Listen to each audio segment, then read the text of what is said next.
The night sky looked calm. Stars blinked quietly over Earth. No one knew that something was watching. Something massive. Something cold. It didn't care about peace or life or beauty. It wanted control. They came without warning. The first ship was the size of a city. It moved like a shadow across space, silent and smooth. Then came hundreds more, black shapes hiding in the stars. The world didn't see them right away. The sky stayed quiet. But in secret places, men and women watching, the sky saw numbers that made their blood turn cold. Satellites picked up strange signals. They were not natural. They had rhythm, language, but no one could understand them. At first, people thought it was just noise, a glitch. But the signals got louder, stronger. Something was coming closer, fast. 3 days later, they appeared. Over the skies of Earth, the black ships came. Long, sharp, terrifying. They didn't fire. They didn't speak. They just floated, like hunters above prey. For hours, the world held its breath. Then a voice was heard. It came in every language. Deep, metallic, calm. This world now belongs to the Karn Dominion. Surrender, and you may live. Panic spread like fire. Nations argued. Leaders screamed at each other over video screens. Some wanted to fight. Others wanted peace. But the message was clear. This was not a joke. Earth had been chosen. Not asked. Chosen. The Karn ships stayed still. But people on the ground began to disappear. In small villages, entire groups went missing. A school in Peru, a town in Kazakhstan, a farming area in Canada. No sound, no signs of struggle. Just gone. World governments sent drones. The Karn shot them down before they could reach the ships. Earth tried to talk. Scientists and diplomats sent peaceful messages. A single human ship flew into space, holding a group of brave people who wanted to ask for peace. The Karn destroyed it in 2 seconds. Back on Earth, people screamed for help. The media showed fire, fear, silence. Cities started preparing for war. But Earth had no army strong enough to face what floated above them. In a hidden lab under a mountain, a woman named Dr. Lin stared at the sky through a screen. She had studied space for 30 years. She was calm, quiet, and always prepared for the worst. But this was not what she expected. Beside her stood a man with scars on his face and steel in his eyes. Colonel Reyes had fought in the last great war between nations. He had seen death, fire, and the worst of mankind. "They think we're weak," he said. His voice was like gravel. "They do," Dr. Lin replied. "And that's the mistake."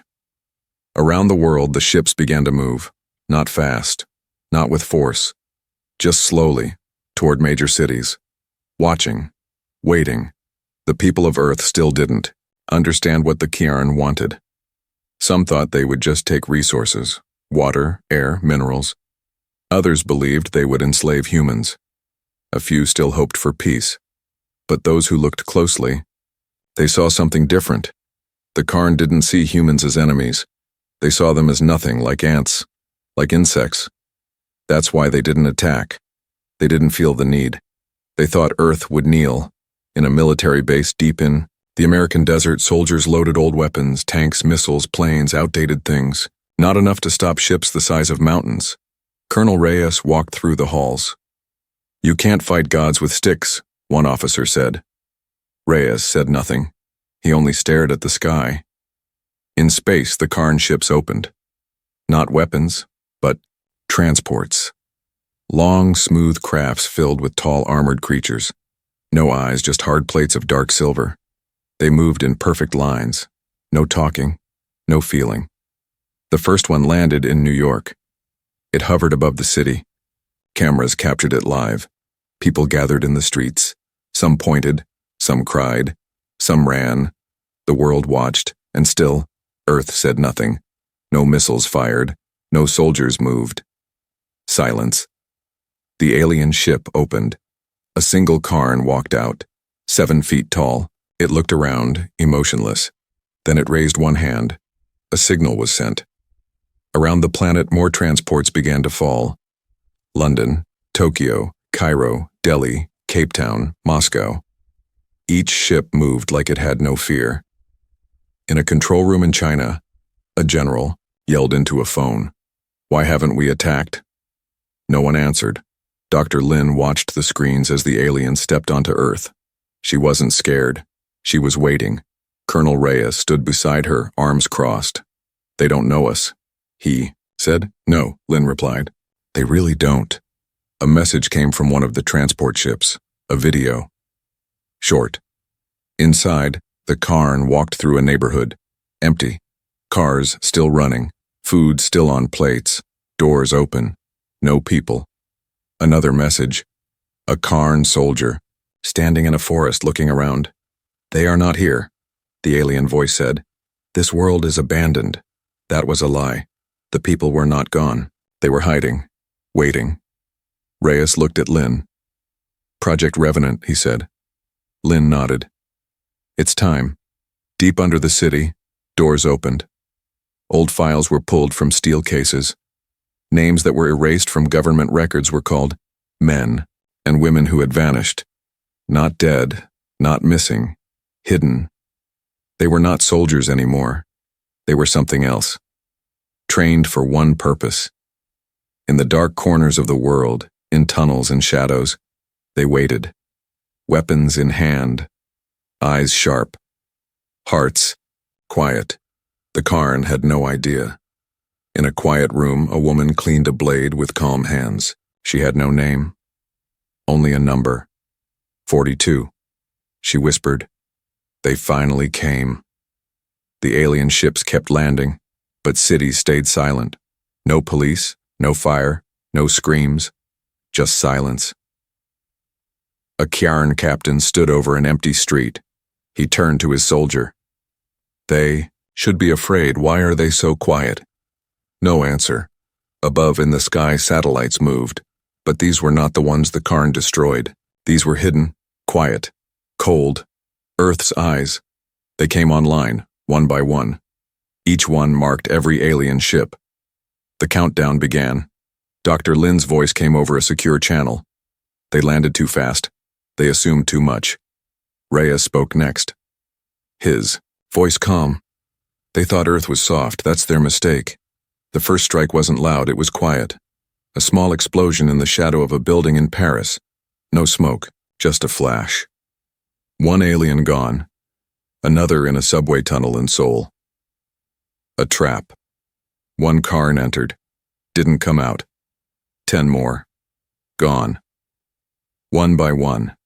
The Karn didn't even know how. They started calling for help.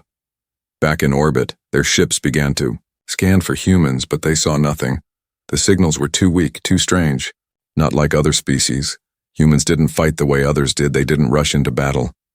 They waited, watched, and then struck where it hurt. A Kjarn officer screamed at the screen. "Why are they hiding? Face us." No one answered. On Earth, a young girl sat in a basement holding her little brother. She whispered, "They don't know what people can do when we're scared." The boy asked, "Are we going to die?" She shook her head. "No, we're going to fight." Colonel Reyes walked through an old warehouse. Soldiers around him were quiet, loading weapons, checking gear. One soldier asked, "Are they really that strong?" Reyes replied, "Doesn't matter. We just have to show them what strength really looks like." He paused. "And we have to be monsters for a little while." In the final moment of the day, something rose from Earth. It wasn't military. It wasn't large. Just a small, sleek ship. Silent. Painted black. It flew past the Karn fleet without fear. No weapons. No messages. It disappeared into space. The aliens watched it, confused. One commander said, "What is that?" No one answered. Somewhere deep in Earth, a signal was sent, and one final voice, calm and cold, whispered into the Karn systems. "You thought we were weak. Then everything went dark. The streets were still empty. Even after the alien ships touched the ground, no one came to greet them. The cities were silent not because they were lifeless, but because something deeper was happening. Something planned, something hidden. The Karn continued to walk the roads and halls of Earth's biggest cities. They looked at tall buildings, quiet parks, empty schools. It all seemed strange and wrong. They had taken many worlds before, and always the creatures of those worlds screamed, ran, or attacked, but not here. On Earth, the people had disappeared like smoke in the wind. One of the Karn commanders stood in the center of an old city. His team scanned the area. The results showed nothing. No people, no movement, not even machines. Yet, deep beneath the ground, humans were very much awake. Far away, inside a large hidden room covered in metal and cables, Dr. Lin walked slowly, past glowing screens. Her team monitored every corner of the planet. Tiny drones the size of insects flew above rooftops. They were not made to fight. They were made to see, and they saw everything. Next to her stood an old man with gray hair and a strong back. His name was General Armin, once a leader of a major military group, now thought to be retired. But he wasn't, he was just waiting. He looked at the images on the screen. Aliens walking through empty towns, streets with doors open, food left on tables, like people had vanished mid-step. "They don't understand what this is," he said. "Doctor," Lin gave a small nod. "They think we ran, but we didn't run, we stepped back." General Armin smiled. "We're letting them make the first mistake." In another part of the world, under the mountains, Colonel Reyes sat with a group of people. These were not regular soldiers. They had once worked in places no one talked about. They were quiet, calm, trained to think differently. "They will search harder soon," said one of them. "What happens when they go deeper?" Reyes didn't move. He looked straight ahead. "Then they'll start to learn who we really are." The Karn were confused. Their leaders didn't expect this kind of silence. They began sending messages back to their main command. Reports said the humans were not resisting, not attacking, not surrendering. It didn't make sense. "Are they afraid?" one alien asked. "Maybe they were weaker than we thought," another replied. But not all of them believed that. In a dark room aboard one of the Karn ships, a young alien officer played the human recordings again and again. Old videos, music, films, history files stolen from Earth's internet. He watched images of people building great towers, flying into space, surviving terrible storms, and helping each other through fire and hunger. "They are different," he whispered. No one answered.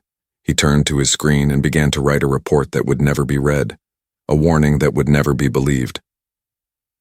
Back on Earth, a group of children sat in an underground shelter. One of them, a boy with dark hair, asked his teacher, "Why aren't we fighting them?" The teacher smiled gently. "Because sometimes the best way to win is to let the other side think they already did." Above them, the Karn searched the city again. They sent small machines into buildings, down into tunnels, into basements. But every place they searched was empty, on purpose. Humans didn't hide because they were afraid. They hid because they were waiting for something the Karn didn't know existed. In a sealed vault buried beneath a frozen forest, machines came to life. Their screens lit up with names and symbols. Not weapons, ideas, plans, blueprints for systems the aliens had never seen before. One of the engineers inside the vault whispered to herself, "They think we're just one planet.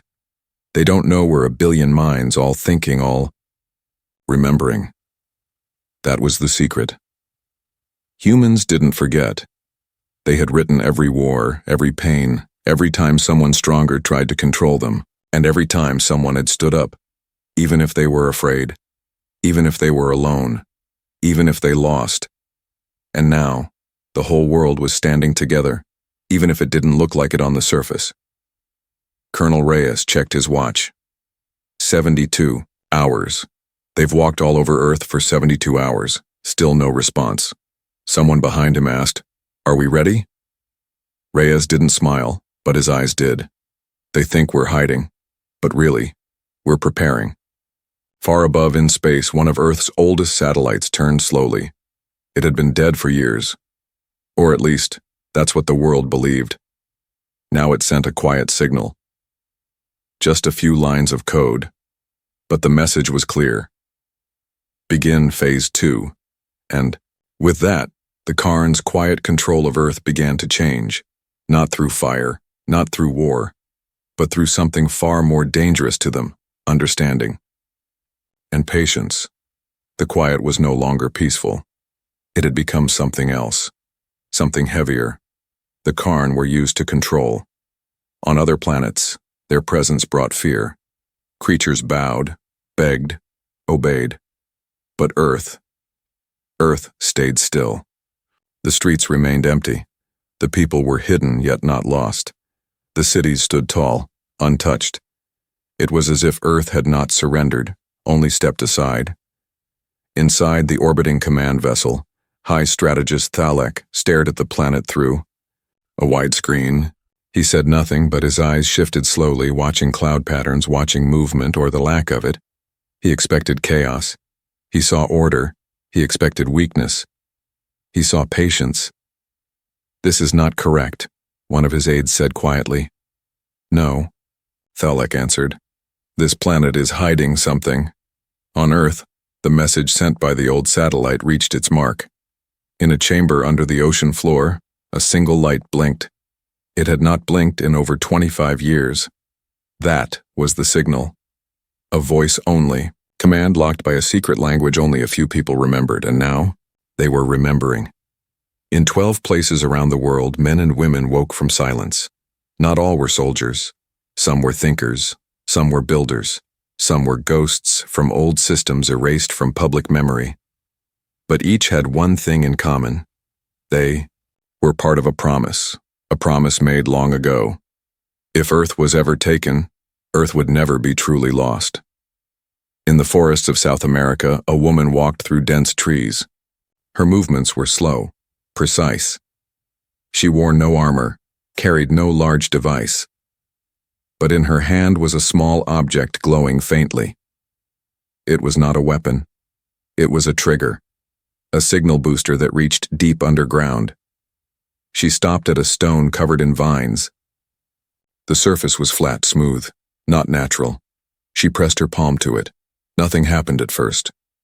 Then the ground began to hum. Not loud, not shaking, just a quiet energy, like something very old was waking up. Elsewhere, in an abandoned mine, a boy no older than 15 found a tunnel his grandfather had warned him about. "Never go down there," the old man had said. But now, the warning had changed. The boy found a locked door. It had no handle, no buttons, only a slot shaped like a key that didn't exist except it did. Around the boy's neck, tied with a cloth string, was an old pendant, a family heirloom. But it wasn't just decoration. He placed it into the slot. The door opened inward, not with sound, but with purpose. The room inside was lit by soft blue light. Old machines stood covered in dust, waiting. Screens blinked awake. Lines of text scrolled. Not military codes, not war orders. These were instructions, not to fight, but to outthink. Back in the Karn Command Center, an officer reported new data. Unusual signal patterns are emerging. Faint. Spread across the surface. We cannot track the sources. Thalek narrowed his eyes. Are they finally reacting? The officer hesitated. They are arranging something. That word disturbed Thalek more than any weapon. Arranging. It meant the humans were not panicking. They were planning. From space, Earth looked unchanged. From orbit, the streets still seemed abandoned.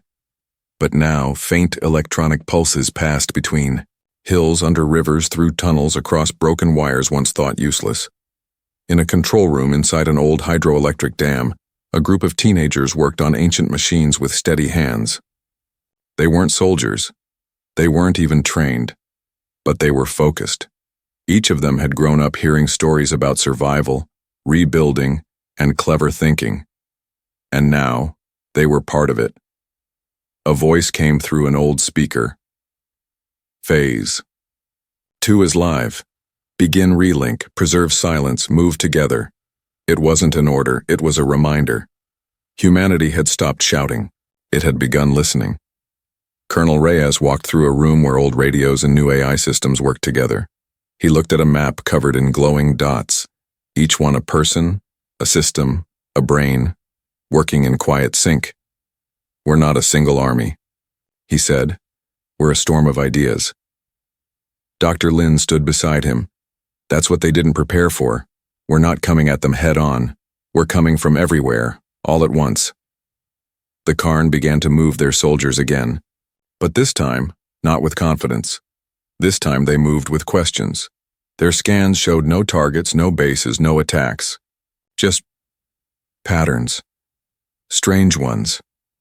Shifting lights in forests, faint noise in old buildings, mechanical echoes from caves and tunnels no one had mapped. It wasn't resistance. It was something else. A memory was waking up. Not of war, but of everything that came before it. The skies above Earth looked the same, calm and blue, but under the surface the world was changing. In places where grass had grown wild and buildings had turned to stone, lights were turning on again. Screens flickered back to life. Old machines began to hum, not loudly, but steadily, like breathing. They were not weapons, they were reminders. Reminders that Earth had been through much before, and always it had found a way to stand. On board the Bai, Minkarn ship strategist Thalek leaned forward.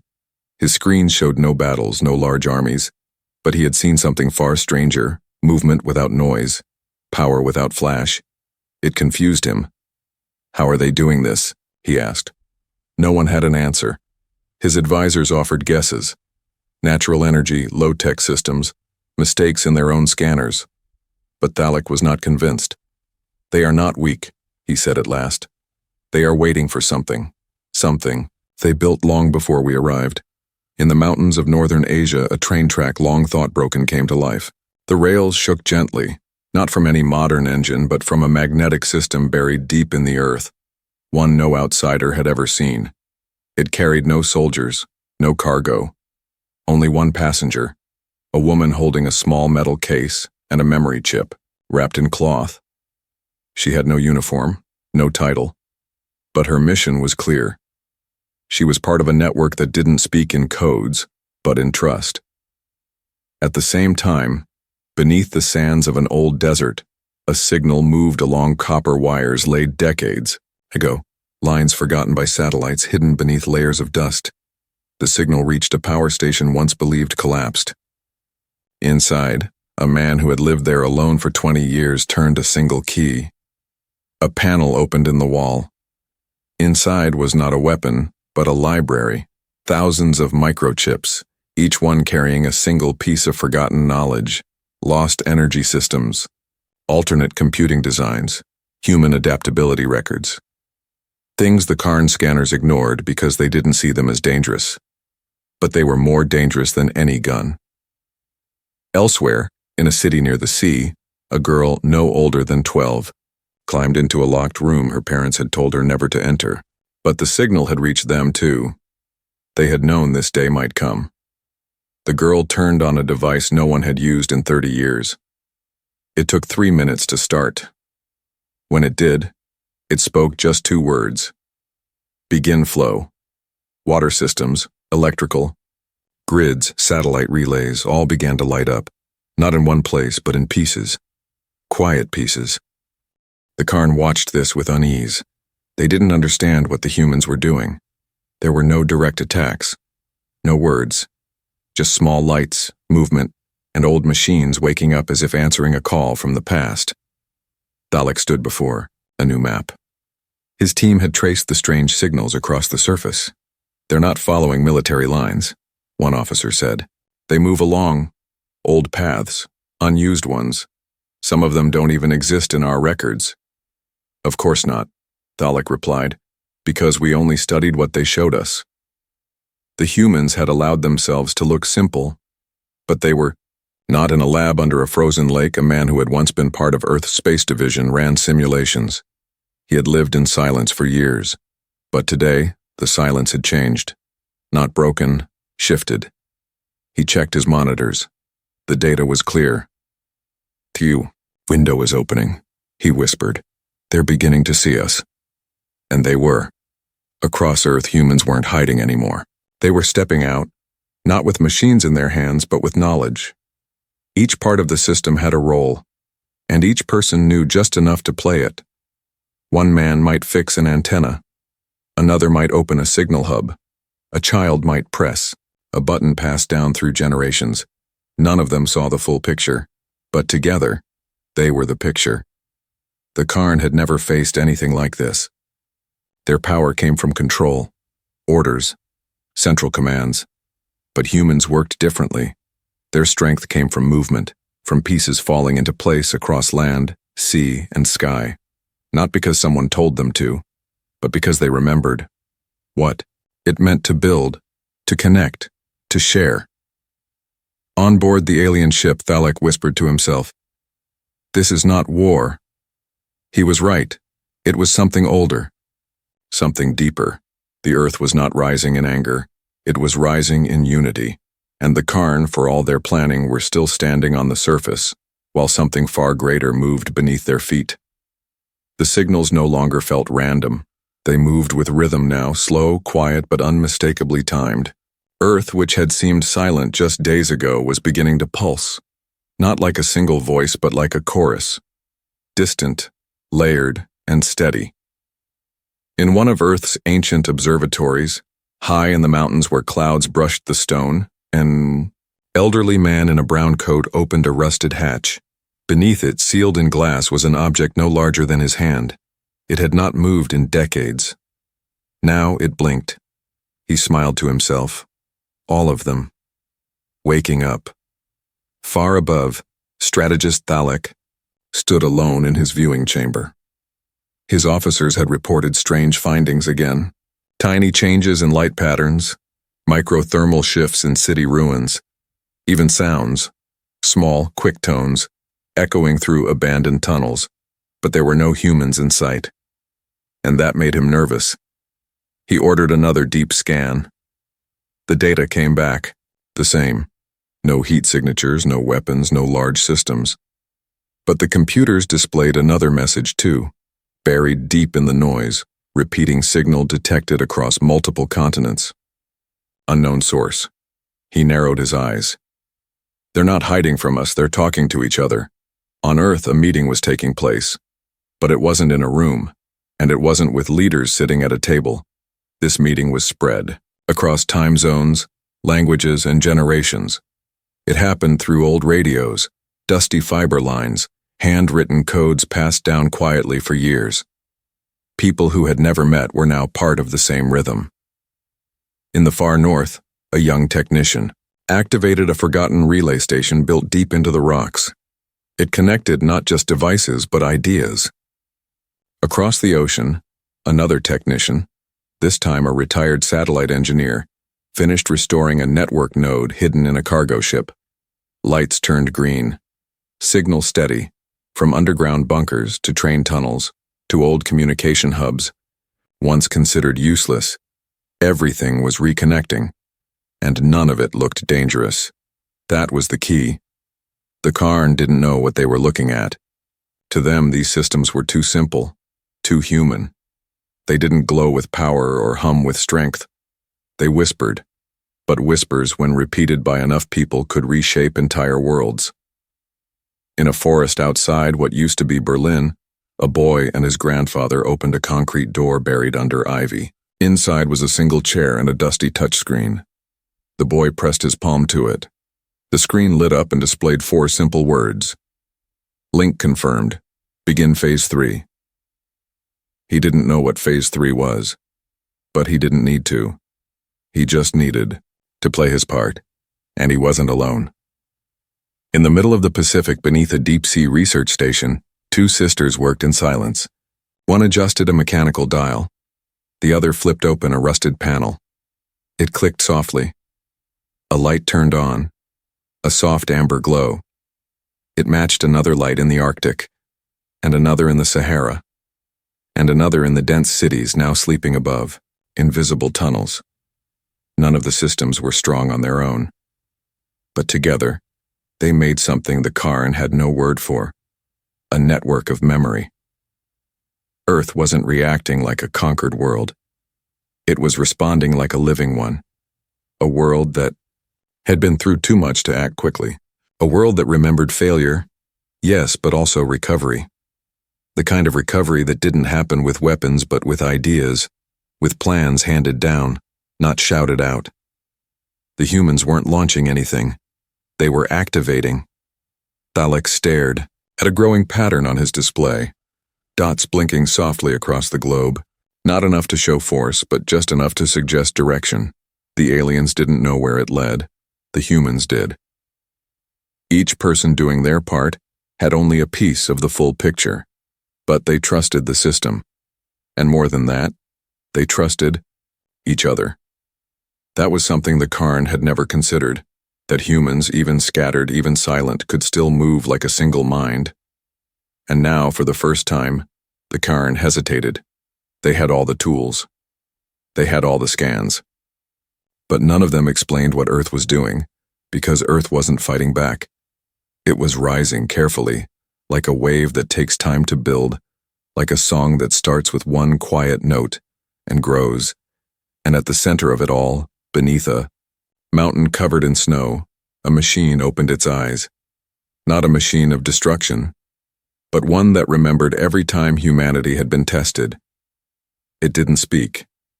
It just connected. And that was enough to change everything. The final piece fell into place without a sound. It happened in a quiet valley where no lights had shone for years. A young girl walked barefoot across moss-covered stone, holding a small silver disc her father had given her before disappearing long ago. She reached the old tower and climbed, step by step, until she stood beside a machine taller than anything she'd seen before. She placed the disc into a narrow slot. It clicked once, then nothing happened. But that nothing was not empty. It was waiting. All across Earth, similar moments were taking place. Quiet acts, soft hands on old machines, voices whispering phrases not spoken in decades. It wasn't just about pressing buttons. It was about remembering how. The Karn, watching from above, had reached confusion. They scanned again and again. Every scan returned the same. No weapons, no heat, no movement in formation. Just random lights, small systems, old frequencies bouncing off the sky. But they were not random. From inside their ship, strategist Thalek stared at a model of Earth that no longer looked familiar. Lines crossed the globe like invisible threads, linking cities and forests, oceans and deserts. Nothing glowed brightly, but everything was on. "How is this possible?" one of his officers asked. They were unprepared. We landed without resistance. Thalek didn't answer. He just watched the signals multiply. Below, in a hidden facility deep in the Himalayan range, an old device began to transmit. It didn't send a warning. It didn't ask for help. It sent a pattern, one that matched the Earth's magnetic field, one that could only be created if hundreds, maybe thousands, of human systems worked together with perfect timing. And they did. A pulse echoed across the upper atmosphere. It was gentle, but not small. The alien instruments twitched. Not because they were damaged, but because they didn't know how to read what was coming. This wasn't power in the usual sense. It was coordination. From village radios to deep-sea cables, from sky towers to desert outposts, everything spoke. At once, not in noise, but in rhythm. Earth was alive. The humans were not reacting to the invasion. They had expected it, not in exact detail, but in principle. They had prepared not for war but for interruption, and their defense was not built to destroy. It was built to outlast. Thalek stared at the readouts again. Energy across the human systems had stabilized, but in a way he had never seen. No center. No broadcast tower, no command signal, only shared timing. "They aren't attacking," he whispered. "They're aligning." The rest of the Karn officers didn't understand, but Thalek did. In space, force ruled. In conquest, strength spoke loudest. But Earth wasn't from space. Earth came from storms and silence, from disaster and memory, from trial and cleverness. And now, the entire planet was synchronized. Without warning, the alien ship's internal systems began to shift, not from sabotage but from interference. Mild static, repeated loops, echoes of old human songs, blended with machine frequencies, not harmful, not aggressive, just present, uninvited, unexplained, unstoppable. A low hum passed through every Karn screen. "What is this?" a pilot asked, tapping controls. "Background noise?" guessed another. Thalek shook his head. "No, this is Earth, speaking in its own voice." And it was. For the first time in recorded galactic history, a planet had spoken not with power, but with presence. Earth had not built a wall, it had become a mirror. And in that mirror, the Karn saw something they were not prepared to face. A species that had been through collapse and climbed back. A people who didn't need a leader to act. A world that learned, remembered, and waited. All across Earth, children watched the skies without fear. Old men nodded to each other through dusty cameras. Women with worn hands and sharp minds smiled as devices long thought useless lit up one more time. No alarms. No orders. Just a quiet, perfect unity. And in orbit, the alien ship adjusted course not from attack but from choice, because even the Karn, conquerors of systems, knew when a place was no longer empty. Earth was full again, not of weapons, but of something far stronger. Connection. And that was how the planet answered.